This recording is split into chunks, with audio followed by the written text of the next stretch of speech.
সুবহানাল্লাহ ওয়ালহামদুলিল্লাহ লা ইলাহা ইল্লাল্লাহ সুবহানাল্লাহ ওয়ালহামদুলিল্লাহ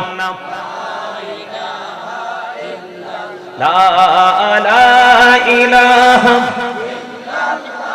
ও লা ইলাহা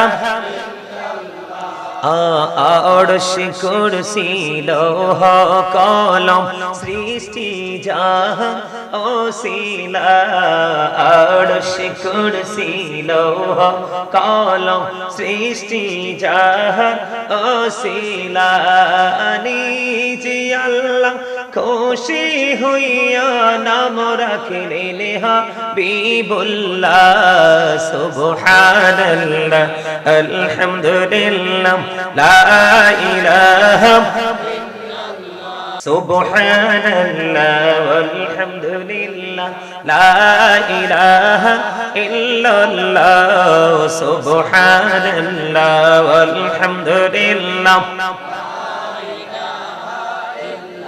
লা ইলাহা ও লা ইলাহা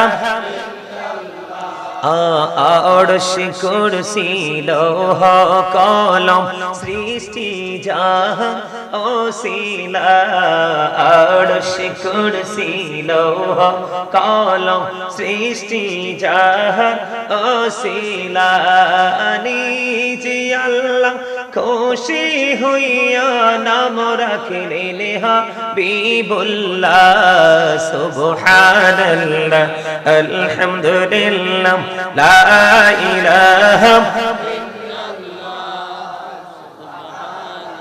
মোহাম্মদে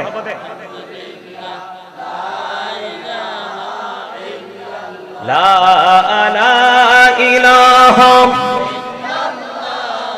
লা ইলাহা লা ইলাহা ইল্লাল্লাহ মুহাম্মাদুর রাসূলুল্লাহ সাল্লাল্লাহু আলাইহি ওয়াসাল্লাম জোরে জোরে বলুন আলহামদুলিল্লাহ মজা হইছে না তো আলহামদুলিল্লাহ এই তুমি সিঙ্গেল যেভাবে বলছো সবাই যদি এইভাবে বলতো তাহলে আলহামদুলিল্লাহর আওয়াজটা আরো বড় হতো আওয়াজটা যত বড় হবে শয়তান তত দূরে যাবে আর শয়তান যত দূরে যাবে আপনি আমি ততই নিরাপদ কারণ আপনি যখন কোনো নোংরা কাজে লিপ্ত হবেন ইসলাম বিরোধী কাজে লিপ্ত হবেন আল্লাহ রাব্বুল আলামিন অসন্তুষ্ট হয় আল্লাহ রাসূল কষ্ট পায় এমন কোন কাজে লিপ্ত হবেন শয়তান কিন্তু আপনাকে কোনো ধরনের ইনস্ট্রাকশন দিবে না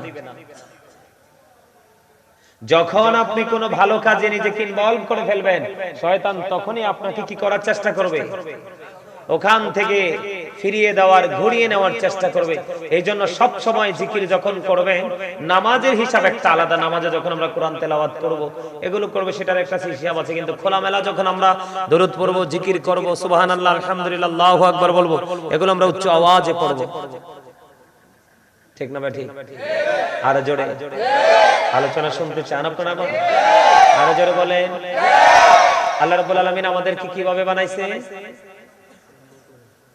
আমার পিছন থেকে আমার একটা চাচতো ভাই ছোট্ট বলতেছে সুন্দর করে আপনারা বললেন না কেন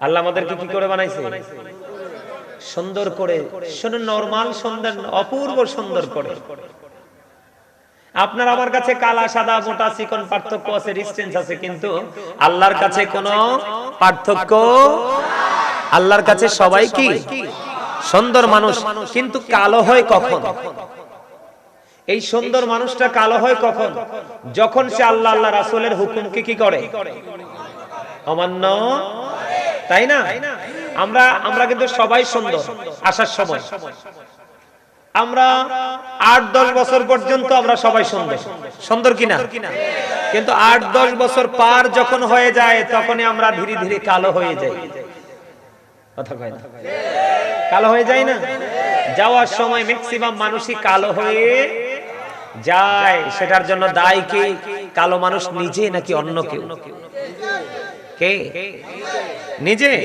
মাশাআল্লাহ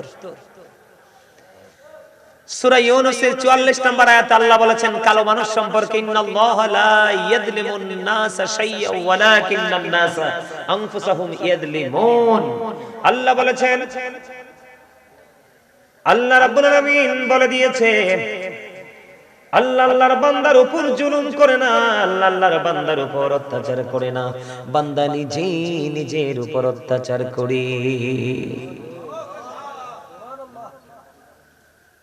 আপনার আজকে বন্ধু কঙ্গাইশ পশ্চিম পাড়া গ্রামের ম্যাক্সিমাম মানুষ কালো হয়ে গেছে। কি হয়ে গেছে? কালো হয়ে গেছে। চামড়া যদিও সুন্দর,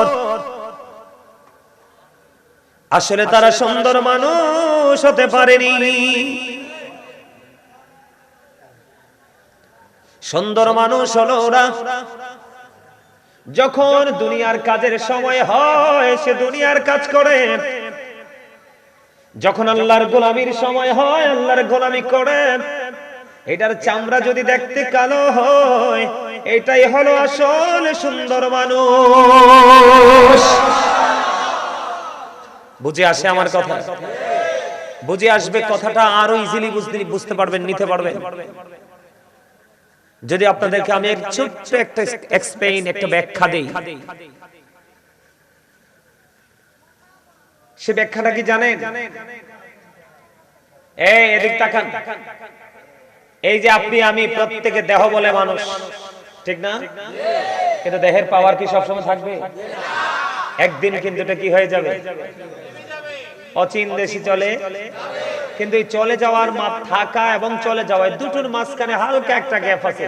এই গ্যাপটার মানেটা কি? ভিতরে আরেকটা মানুষ আছে, রূহ। ইংলিশে যেটাকে বলা হয় সোল, বাংলাতে যেটাকে বলা হয় আত্মা। আল্লাহ বলেছেন, সে the soul is the order of my lord. Allah বলেছেন, ক্বালির রূহু মিন আমরি রাব্বি, first tense, present tense, future tense. অতীত আলমে আরোহা, বর্তমানে এই পৃথিবী। অতীত হলো কি? ফার্স্ট টেন্স, প্রেজেন্ট টেন্স পৃথিবী, ফিউচার হলো কবর থেকে বাকি জীবন। এখন আপনার ভিতর থেকে এটা বের হয়ে গেলেই আপনি আমি নাই। কথা কন না কেন? আপনি কি মনে করছেন এই দুনিয়াটাই আপনার শুরু শেষ? আরে না, মাত্র তো স্টার্ট করেছেন। মাত্র কি করেছেন? আপনি দুনিয়ার সিসি ক্যামেরা দেখলে কত ভয় পান, কত আতঙ্কিত হন, কিন্তু আপনার দুই কাঁধে দুইটা সিসি ক্যামেরা চিরস্থায়ী ভাবে ফিটিং করা আছে। সেই ক্যামেরার খবর একবারও রাখেন? জানেন না ক্যামেরার নাম কি? ওয়া ইন্না আলাইকুম লা হাফিজিন কিরামান কাতিবিন। ঠিক কিনা বলেন? কিরামান কাতিবিন, কাঁধে বসিয়া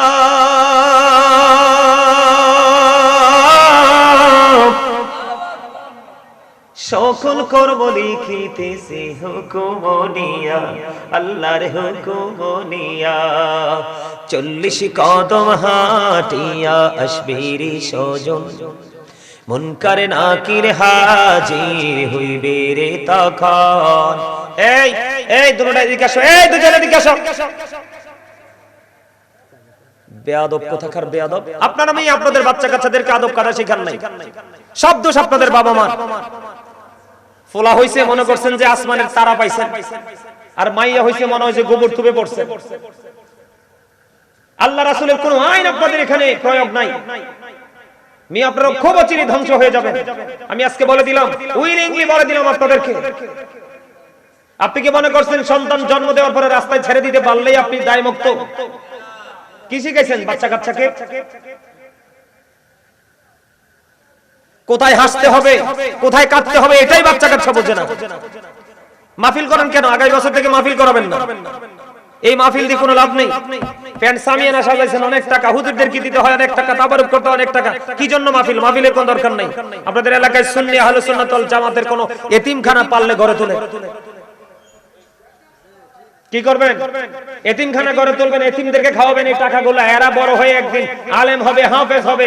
এরা আপনি কিয়ামত পর্যন্ত সদকায়ে জারি হিসেবে পেয়ে যাবেন। বলে হুজুর আজকে খাওয়াইলে কি পাবেন না? পাবো না, অবশ্যই পাবেন। আজকের জন্য পাবেন, আজকের জন্য পাবেন।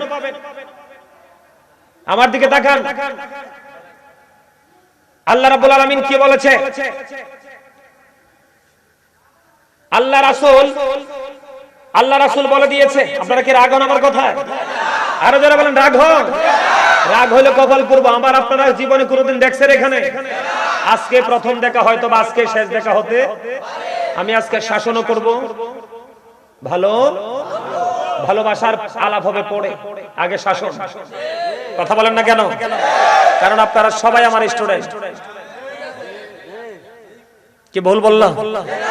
আপনারা নিজেদেরকে প্রশ্ন করেন। আমি যে রাগ করে কথা বলি, আপনারা শুধু একটাবার নিজের বিবেককে প্রশ্ন করেন। আল্লাহ রাসূল কি বলেছে? আল্লাহ রাসূল বলেছেন, আদিবু আওলাদাকুম আলা সালাতি খিসওয়ানিন হুব্বি নবিকুম ওয়া হুব্বি আহলি বাইতিহি ওয়া আলা কিরাতিল কুরআন। আল্লাহর হাবিব বলে দিয়েছেন, বাবা যারা হয়েছেন, মা যারা হয়েছেন, আমি আপনাদেরকে বলি, আপনার আমার প্রাণের নবী তিনি বলে দিয়েছেন, বন্ধু তোমরা তোমাদের সন্তানদেরকে তিনটি বিষয় শিক্ষা দাও। কয়টি বিষয়? তোমরা তোমাদের সন্তানদেরকে তিনটি বিষয় শিক্ষা দাও। ইয়া রাসূলুল্লাহ, ইয়া হাবিবাল্লাহ, নবী গো, কোন তিনটি বিষয়ের উপরে শিক্ষা দিব গো? আপনার আমার প্রাণের নবী বলেছেন, প্রথম হলো হুব্বি নবিকুম, তোমরা তোমাদের সন্তানদেরকে নবীর ভালোবাসা শেখাও। এরপরে বলেছেন হুব্বি আহলি বাইতিহি, নবীর পরিবার আহলে বাইতের ভালোবাসা শেখাও। ইয়া রাসূলুল্লাহ, তারপরে কি শিখাবো? আপনার আমার প্রাণের নবী বলে দিয়েছেন, আলা কিরাতিল কুরআন, তোমরা তোমাদের সন্তানদেরকে কোরআন তেলাওয়াত শেখাও। এবার আমি আপনারা বাবা যারা হয়েছেন বুকে হাত দিয়ে বলেন, কয়জন বাবা কয়জন মা আপনার সন্তানকে নবীর ভালোবাসা শিখিয়েছেন? কারণ এই ভালোবাসা ফরজ, এই ভালোবাসা ঈমান। নবীর আহলে বাইতের ভালোবাসা এটাও ফরজ, এটাও ঈমান। এই ভালোবাসা দুইটা কে শিখাইছেন? এরপরে নবী বলেছেন কোরআন তেলাওয়াত শেখাও। কয়টা বাবা মা সন্তানকে কোরআন তেলাওয়াত শিখাইছেন? এখনকার যুগের ছেলেমেয়েরা মোটামুটি কোরআন নামটা একটু জানে, তার কারণ হলো পাড়ায় পাড়ায় মহল্লায় মহল্লায় মাদ্রাসা আছে। এখনো বাংলাদেশে অসংখ্য কোরআনে হাফেজ আছে, এখনো বাংলাদেশে অসংখ্য আলেম ওলামা আছে রে। এখনো বন্ধু ছেলেরা এটার নাম কিছুটা হলেও জানে, কিন্তু মনে রাখবেন অল্প দিন, বেশি দিন নাই, অল্প কিছু দিনের মধ্যে অনেক বাচ্চারা এই কোরআনের নামটা পর্যন্ত ভুলে যাবে। আমি আপনাকে বলি, আমার দিকে তাকান। এই যে একটা মোবাইল, এই মোবাইল মানুষের ঈমান চুরি করে নিয়ে গেছে, মানুষের আমল চুরি করে নিয়েছে। আল্লাহর নাম কি ভুলিয়ে দিতে চেষ্টা করতেছে, আল্লাহর হাবিবের নাম বন্ধু ভুলিয়ে দিতে চেষ্টা করতেছে, ইসলাম ইতিহাসকে বন্ধু চিরতরে বিলীন করে দেওয়ার জন্য সহযোগিতা করতেছে। আপনার বাচ্চাকে আপনি আলিফ বা তাসা পড়তে দেন, আপনি দেখবেন পড়া পড়তে পারবে না। আপনার বাচ্চাকে এবিসিডি পড়তে দেন, সুন্দর করে পড়তে পারবে। কথা ঠিক না ঠিক না? ভুল বলেছি না? ভুল বলেছি? আমি আপনার বাচ্চাকে আপনি মার্কেটে নিয়ে যান, আপনার বাচ্চাকে আপনি এখনকার ছেলেদের কাছে মার্কেটে যখন নিয়ে যাবেন বন্ধু, মার্কেটে নিয়ে যাওয়ার পরে আপনারা নজর দিয়ে চাইয়া দেখবেন নষ্ট জিনিসটাকে তারা চুজ করে ফেলবে। কথা বলেন না কেন? আজকে আমি আপনাকে আপনার ছেলেকে একদিকে মাহফিল হচ্ছে, আরেকদিকে গানের আসর হচ্ছে, আপনি আপনার বাচ্চাকে বলেন বাবা তুমি কোথায় যাবে গো? আপনার বাচ্চা বলবে বাবা ওই যে মিউজিক যেখানে বাজে সেখানেই যাব। কথা বলেন না কেন? এখনকার ম্যাক্সিমাম ছেলেকে আপনি শরবত দেন একদিকে, আর মদ বন্ধু নেশা জাতীয় জিনিস দেন একদিকে, আপনি দেখবেন দুই একজন শরবতের দিকে যাবে আর ম্যাক্সিমাম বন্ধু নেশা জাতীয় দ্রব্যের দিকে ধাবিত হবে। কথা বলেন না কেন? আপনার বাচ্চাকে আপনি বলেন, বাচ্চা বলতে একবারে লেদা বাচ্চা নয়, একেবারে শিশু নয়, একেবারে কিশোর নয়, পরিপূর্ণ পারফেক্ট একটা ছেলেকে আপনি বলেন বাবা একটা চেয়ারে আমি তোমার মাকে বসিয়েছি আর একটা চেয়ারে আমি তোমার শাশুড়িকে বসিয়েছি, তুমি কাকে নিবে রে? আপনার বাচ্চা সহজেই শাশুড়িকে আপন করে নিবে। আপনার বাচ্চার সামনে দুইটা মেয়েকে দাঁড় করান, একটা আপনার বোন আর একটা আপনার বউয়ের বোন, একটা হলো ছেলের বোন আর একটা হলো ছেলের শালি। আপনি বলবেন তুমি কোনটাকে নিবে, কোনটাকে গিফট করবে আগে, তখন সঙ্গে সঙ্গে সে তার শালীর নামটাই আগে মনে আনবে। একটা মাত্র কারণ আমি এক্সাম্পল দিলাম এই কারণে, আগামী দিন থেকে প্র্যাকটিক্যালি আপনি যাচাই বাছাই করে দেখবেন।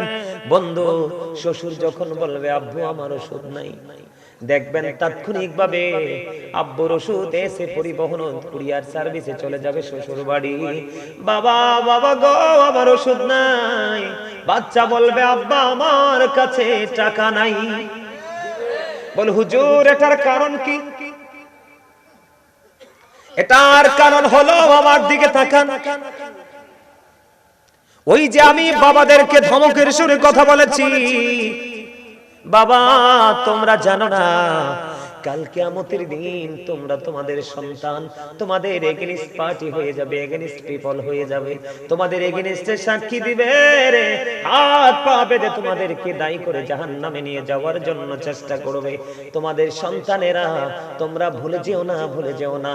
কোরআন শরীফের 19 পারা সূরা শুআরা 88 নম্বর আয়াতে আল্লাহ রাব্বুল আলামিন বলে দিয়েছে, আমি কি একটু তেলাওয়াত করব? আপনারা কি আমার তেলাওয়াতটা একটুখানি শুনবেন নাকি বিরক্ত হবেন? আমি আপনাদেরকে বলি জোরে জোরে আওয়াজ দিয়ে আমার সাথে কথা বলবেন। আল্লাহ রাব্বুল আলামিন কোরআন শরীফে সূরা শুআরা কোরআন শরীফের 19 পারা আল্লাহ কি বলে দেখেন, আমি একটু তেলাওয়াত করি। ও বন্ধু এটা আমি যেই কোনো কারণে কাউন্ট করে রেখেছিলাম, কারণ বন্ধু এখন বর্তমানে একটার বেশি দরকার। আল্লাহ রাব্বুল আলামিন বলেছেন বিসমিল্লাহির রহমানির রহিম, ইয়াউমা লা ইয়ানফা'ু মালু ওয়ালা বানুন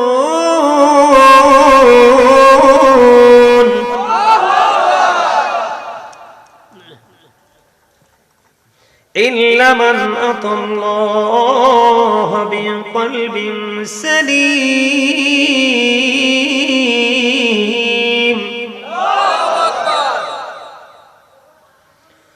ওয়া উজলিফাতিল জান্নাতু লিল মুত্তাকিন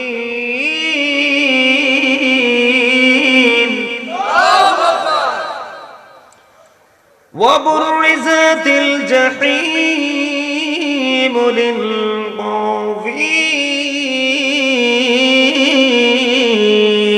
গাফিলিন। ভাল লাগছে তেলাওয়াতটা? আসলে একটা কথা বলি, আমার কথাই আপনারা বুঝতে পারছেন কিনা জানি না, আমি একটু উইক, দুর্বল। আজকে গতকালকে 5 দিন পরে রাত্র 1টা বাজে কটা ভাত খাইছি, 5 দিন ভাতের সাথে দেখা নেই, হঠাৎ করে অসুস্থ হয়ে গেছি। অনেক পরিশ্রম, অনেক জার্নি, রাত দিন গাড়িতে থাকতে হয়, তারপরেও আসছি। জানেন আমার কাছে মুসলমান ভাবতে লজ্জা লাগে। বিশ্বাস করেন আমাদেরকে নিজেদেরকে মুসলমান ভাবতে লজ্জা করে। মুসলমানের তো কিচ্ছু নাই। আপনি দেখবেন আপনার বাড়িতে একটা মানুষ বিপদে পড়ে আছে, মাটিতে গড়াগড়ি দিচ্ছে, 10টা টাকা আপনার হাওলাত দিবে না, সুদে বললে 1 ডজন লোক দাঁড়াবে। এটা কখনো মুসলমানের চরিত্র হতে পারে? আমি এই ঘটনার পরে নিজেকে মুসলমান দাবি করতে পারি? লজ্জা লাগার কথা না? কথা বলেন।